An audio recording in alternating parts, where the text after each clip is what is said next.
हिमाचल के घने जंगलों के बीच बना एक डाक बंगला जो ब्रिटिश काल के समय में बनवाया गया था और उस समय काफी प्रसिद्ध भी था। कहते हैं इस डाक बंगले में काफी ब्रिटिश अधिकारी घूमने और रहने आया करते थे। उसके बाद किन्हीं कारणों से कई सालों तक ये डाक बंगला खाली और वीरान हालत में रहा। फिर 80 के दशक में उस डाक बंगले को एक बार फिर सरकार द्वारा रहने लायक बनवाया गया, पर उसके बाद वहां रहे सभी लोगों के साथ बहुत ही अजीबोगरीब घटनाएं हुई। समय के साथ साथ ये डाक बंगला भी प्रेत बाधित स्थानों में शामिल हो गया। अब वहां दिन में लोग घूमने जाते रहते हैं, पर रात होने के बाद वहां कोई नहीं जाता। इस कहानी को सुनने के बाद आपकी रूह तक डर जाएगी। नमस्कार, माय टाउन चैनल में आपका एक बार फिर स्वागत है। एक कहानी ऐसी भी, एपिसोड 249। 3 दोस्त कार्तिक, गणेश और सुधीर, ये तीनों अपनी फोटोग्राफी ट्रिप के लिए उसी डाक बंगले की ओर निकले थे। डाक बंगले के रूम की बुक पहले ही करवा चुके थे। वहां सारा सामान रखकर वो तीनों जंगल की ओर घूमने चले गए।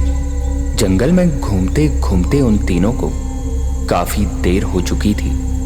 डाक बंगले की तरफ आते हुए सुधीर ने उन दोनों को रोकते हुए कहा, चलो भाइयों, तुम्हें कुछ ऐसा दिखाता हूं जो तुम्हें जिंदगी भर याद रहेगा। इतना कह के सुधीर ने वहीं पड़ी एक लकड़ी उठाई और नीचे मिट्टी में एक बड़ा सा गोला बनाया, तकरीबन 9 फीट लंबा और चौड़ा। उस गोले के अंदर अब सुधीर ने एक 5 कोने वाला सितारा बनाया और उसके बीचों बीच बैठकर उसने एक बार फिर कहा, अब देखना तुम सब, शैतान को बुलाऊंगा मैं। सुधीर की ऐसी बातें सुनकर कार्तिक और गणेश पहले तो अपनी हंसी नहीं रोक पा रहे थे, लेकिन फिर सुधीर ने अपने हाथ ऊपर आसमान की ओर उठाए और अजीब सा कुछ बड़बड़ाने लगा।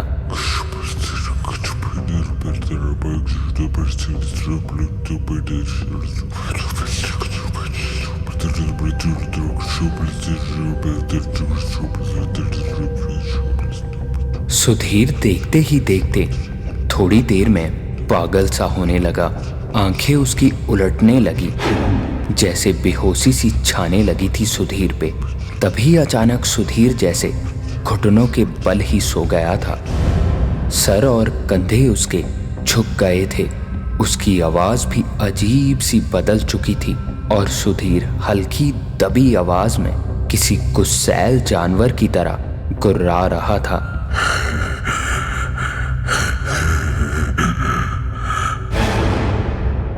और गुर्राते गुर्राते ही सर उठाकर सुधीर ने कार्तिक और गणेश को बस घूरा भर था कि दोनों कार्तिक और गणेश बिल्कुल डर चुके थे कि तभी कार्तिक ने बड़ी हिम्मत से कहा, सुधीर भाई, तू ठीक तो है? गणेश ने भी हिम्मत करते हुए और उसने भी सुधीर की तरफ देखते हुए बोला, सुधीर चल यहाँ से, अंधेरा होने लगा है, कुछ देर बाद कुछ नहीं दिखाई देगा यहाँ पर, चल चल उठ।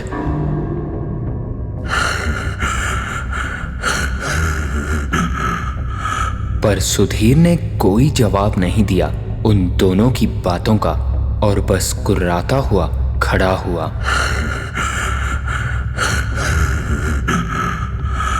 और दोनों की ओर एक एक करके देखा और गुर्राता रहा। कार्तिक और गणेश को ऐसा लग रहा था जैसे उनके बदन पे खाल के अंदर से किसी ने चींटियां छोड़ दी हों। घबराहट इतनी थी कि अभी 2 मिनट और खड़े रहना पड़ा तो वहीं बेहोश हो जाते कार्तिक और गणेश। सुधीर उन दोनों को घूरते घूरते 2 कदम आगे बढ़ा और फिर अबे तुम दोनों कितने फट्टू हो यार, इतने से मजाक में और ऐसा बुरा हाल। चेहरे देख लो, ऐसा लग रहा है जैसे किसी ने खून सोख लिया बदन से। अरे मजाक कर रहा था। चलो यहां से।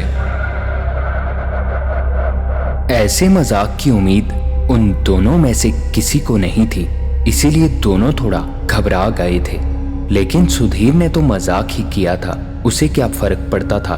कार्तिक और गणेश को खींचकर ले जाने लगा डाक बंगले की तरफ। और डाक बंगले की तरफ जाते जाते कार्तिक ने बस यूं ही पीछे मुड़कर एक पल को देखा ही था कि एक बार फिर से खाल के अंदर चींटियां रेंगने जैसा महसूस होने लगा, क्योंकि वो 9 फीट का गोला और उसके अंदर बने 5 कोने वाले सितारे जिन लकीरों से बने थे उसमें आग जल रही थी। कार्तिक ने बोलना चाहा, लेकिन सुधीर ने एक ना सुनी और रूम में ले गया और पहुंचते ही दरवाजा बंद कर दिया। कार्तिक के दिमाग में वही घूम रहा था।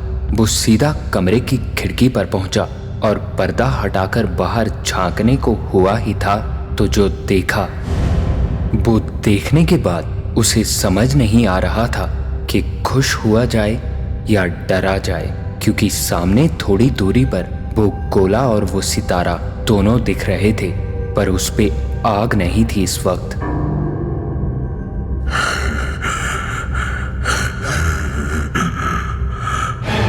ये आवाज सुनकर कार्तिक एकदम से पलटा तो देखा गणेश एक कोने में डरा हुआ खड़ा था और पलंग पे सुधीर जंगल की तरह ही गुर्रा रहा था।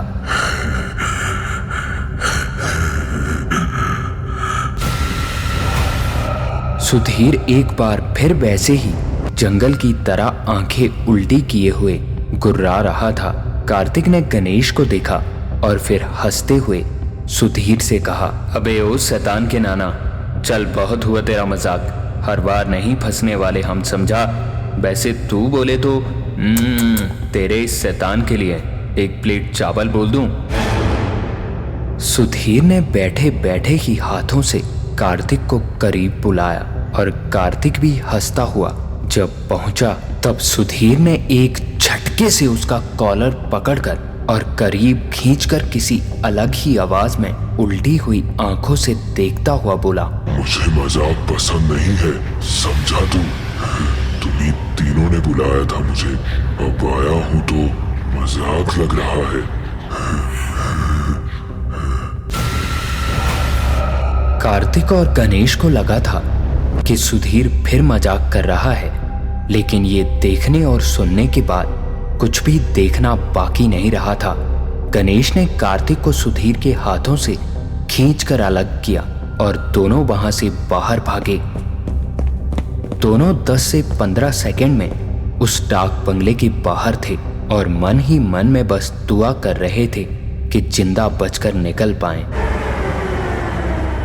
बाहर की तरफ दौड़ते दौड़ते ही दोनों पलटे और उस डाक बंगले की तरफ देखा भर ही था तो पाया कि सुधीर खिड़की पर खड़ा चीख रहा था,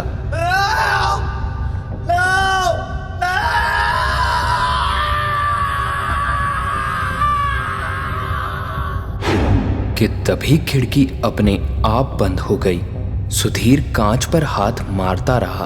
कार्तिक और गणेश वापस अपने दोस्त सुधीर को बचाने के लिए डाक बंगले की ओर भागे और भागकर जब कमरे में घुसे तो कमरे में सुधीर कहीं नहीं था। बाथरूम में देखा तो सुधीर वहां भी नहीं था। इधर उधर हर जगह छान मारी, लेकिन सुधीर कहीं दिखाई नहीं दिया। कार्तिक और गणेश वहां से बाहर भागे और बाहर निकलते ही अंधेरे में कुछ ही दूरी पर जहां सुधीर ने वो गोला बनाया था, वहीं दूर से बैठा हुआ सुधीर दिखाई दिया। कार्तिक और गणेश की जान में जान आई सुधीर को सही सलामत देख के और दोनों उसकी ओर दौड़े। लेकिन पास पहुंचने के बाद उन दोनों ने देखा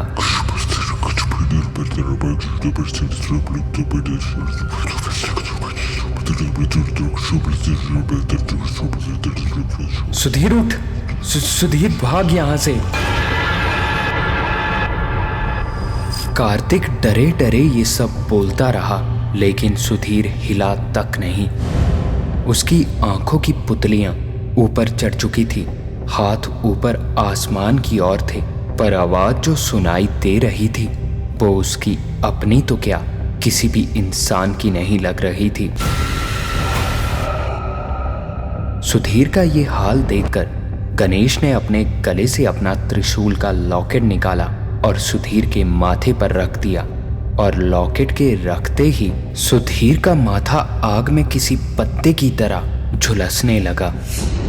और गणेश ने गुस्से से कहा, तुम जो भी हो सुधीर को छोड़ दो, चले जाओ यहां से, चले जाओ यहां से।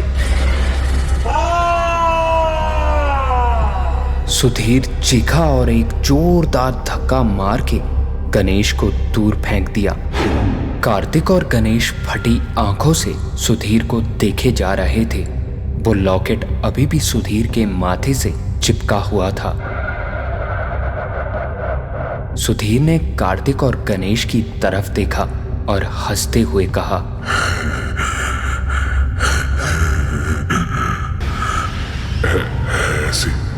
ऐसे नहीं जाऊंगा मैं, समझे? इतनी आसानी से नहीं। ये कहकर सुधीर ने अपनी पॉकेट से एक ब्लेड निकाला और एक नजर कार्तिक और एक नजर गणेश की तरफ देखते हुए सुधीर ने अपनी कलाई से लेकर कंधे तक पूरा शरीर चीर डाला और कहा,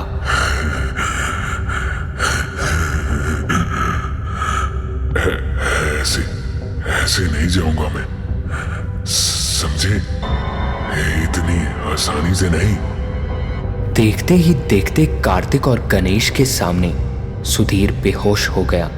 कार्तिक ने अपना रुमाल निकाला और जहां तक सुधीर ने अपना हाथ चीरा था उसके ठीक ऊपर कसकर बांध दिया ताकि खून रुक जाए, और उसे उठाकर वापस डाक बंगले के रूम में ले गए।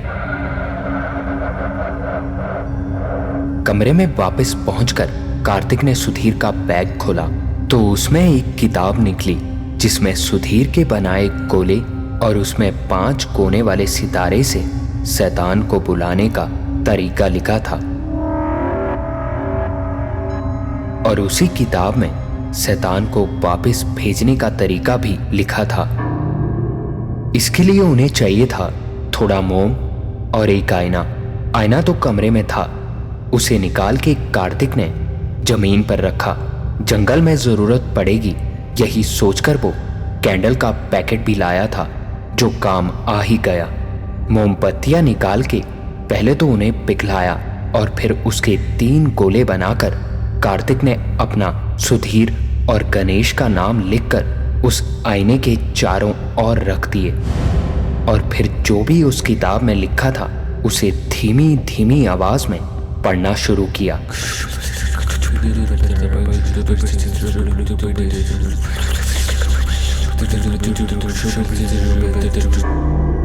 और फिर कार्तिक ने सुधीर का नाम जिस मोम के टुकड़े पर लिखा था उसे उठाकर आईने के बीचों बीच चिपका दिया और अब उस किताब को जोर जोर से पढ़ने लगा। कार्तिक आंखें बंद किए हुए अपने सर को ऊपर करके सुधीर बच जाए बस इसी उम्मीद में बोलता चला जा रहा था। इसी बीच गणेश ने देखा सुधीर के नाम का मोम का गोला अपनी जगह से अपने आप हिलना शुरू हुआ और तीर की तरह पूरे आईने में घूमकर रुक गया, जैसे किसी ने उस मोम से कुछ लिखा हो। कार्तिक ने गणेश को ऐसा होने पर उसे रोक के इशारा करने को कहा था और गणेश ने वैसा ही किया। किताब में लिखा था ऐसा होने पर एक बूंद खून उस आईने पे गिराया जाए जहां भी मोम लगी हो। कार्तिक ने डरते हुए अपनी उंगली में एक सुई चुभोई और एक बूंद खून उस आईने पर वहीं गिराया जहां वो मोम घिसा हुआ था और वो एक खून बूंद स्याही की तरह पूरी मोम की लिखावट पे फैलता चला गया। आईने पर लिखा था, क्या चाहते हो मुझसे तुम लोग?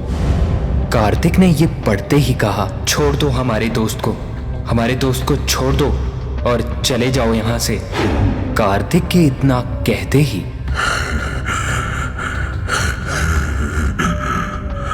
सुधीर एक बार फिर उठ के बैठ गया और गुर्राने लगा।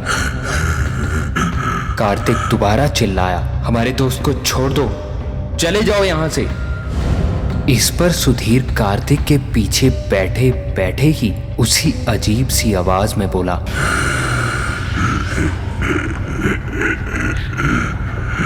चला जाऊंगा पर एक शर्त है मेरी।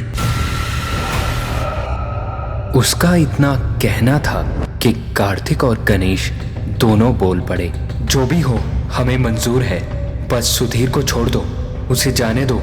उनके इतना कहते ही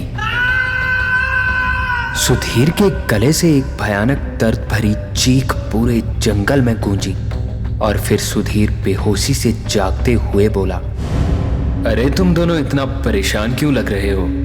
अच्छा, तो मतलब अब ऐसे आईना वाइना सजा के मुझे डराने की कोशिश हो रही है। रात भर इतना कुछ हुआ था, अब बस 1 घंटा ही बचा था उजाला होने में। सुधीर कमजोरी की वजह से एक बार फिर सो चुका था। कार्तिक और गणेश उजाला होने का इंतजार कर रहे थे ताकि तुरंत वहां से निकल पाएं, और उन्होंने वैसा किया भी। उजाला होते ही कार्तिक ने कहा, चल गणेश, तू सामान वगैरह उठा ले, मैं सुधीर को लेकर गाड़ी स्टार्ट करता हूँ। गणेश भी तुरंत उठकर सामान समेटने लगा। इधर कार्तिक ने सुधीर को उठाया और गाड़ी की तरफ चल दिया। तीनों गाड़ी के पास पहुंचे और कार्तिक ने गाड़ी स्टार्ट की और बहुत तेज चलाने लगा। गाड़ी कुछ आगे पहुंची ही थी कि कार्तिक ने रियर व्यू मिरर में पीछे डाक बंगले की तरफ देखा और पीछे देखते ही गाड़ी रोक दी, क्योंकि रियर व्यू मिरर में कार्तिक खुद को देख पा रहा था, हाथ हिलाते हुए अलविदा कहते हुए। कार्तिक ने गाड़ी से उतरकर बाहर निकल कर देखा, पर अब पीछे वहां कोई नहीं था। अपना वहम मानते हुए उसने गाड़ी स्टार्ट की और सीधे शहर की ओर गाड़ी स्पीड में दौड़ाने लगा। जब पीछे बैठे गणेश ने कहा, कार्तिक यार, वो कैमरा और उसके सामान वाला बैग वहीं छूट गया शायद। ये सुनकर कार्तिक अपनी किस्मत पर रोता हुआ माथा पीटने लगा। कैमरा और उन तीनों के फोटोग्राफी के सामान की कीमत तकरीबन 3 से 4 लाख रही होगी। कार्तिक ने तुरंत गाड़ी घुमाई और वापस डाक बंगले पर पहुंच के गाड़ी के इंजन को बंद किए बिना गाड़ी खड़ी की और गणेश से कहा, मैं 2 मिनट में आ रहा हूं, तू यहीं सुधीर के साथ गाड़ी में रुक। कार्तिक ये कहता हुआ धनधनाता हुआ बैग लेने अंदर चला गया और गणेश गाड़ी में बैठा रहा। सुधीर इतना थक चुका था कि एक बार फिर गाड़ी में सो चुका था। 5 मिनट हुए, फिर 10, फिर 15। उसके बाद गणेश ने कार्तिक को मोबाइल पे कॉल किया, पर कार्तिक का फोन नहीं लगा। 2-3 बार ट्राई करके गणेश ने फोन जेब में रखा और सुधीर को जगाया और उसे लेकर डाक बंगले में पहुंचा तो कार्तिक कहीं दिखाई नहीं दे रहा था। गणेश और सुधीर उसी रूम की ओर भागे जहां वो ठहरे थे और दरवाजे को खोलते ही दोनों को ऐसा लगा जैसे दोनों घंटों से बर्फ की सिल्ली से बंधे हुए थे। अंदर कार्तिक की गोले में 5 कोनों वाला सितारा बनाकर उसके बिल्कुल बीचों बीच बैठा हुआ था। कार्तिक की आंखों की पुतलियां ऊपर चढ़ चुकी थी, हाथ ऊपर आसमान की ओर उठाए हुए थे और एक हाथ में ब्लेड था। गणेश ने इस पूरे वक्त में सब कुछ देखा था तो तुरंत उछलकर आईने के पास पहुंचा और किताब से पढ़ते पढ़ते कार्तिक के नाम वाला गोला आईने के ऊपर रख के कहा, हमारे दोस्त को छोड़ दो और चले जाओ यहां से। इस बार ना तो मोम का वो गोला घूमा, ना एक बूंद खून बहा और ना ही कुछ और हुआ। इस बार कार्तिक ने एक गहरी सांस ली और धीमे से एक बेहद भयानक सी मुस्कुराहट चेहरे पर लिए उसने कहा, चला जाऊंगा पर एक शर्त है मेरी। कहते हैं उस घटना के बाद कार्तिक, गणेश और सुधीर हमेशा उस डाक बंगले और जंगल के इर्द गिर्द ही भटकते रहते थे। तीनों वहां से कभी बाहर नहीं निकल पाए। क्या थी वो शर्त शैतान की, ना आपको मालूम है और ना ही हमें।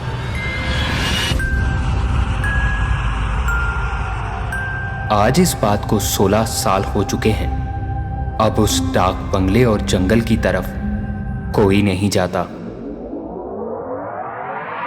और ये थी आज की एक कहानी, ऐसी भी।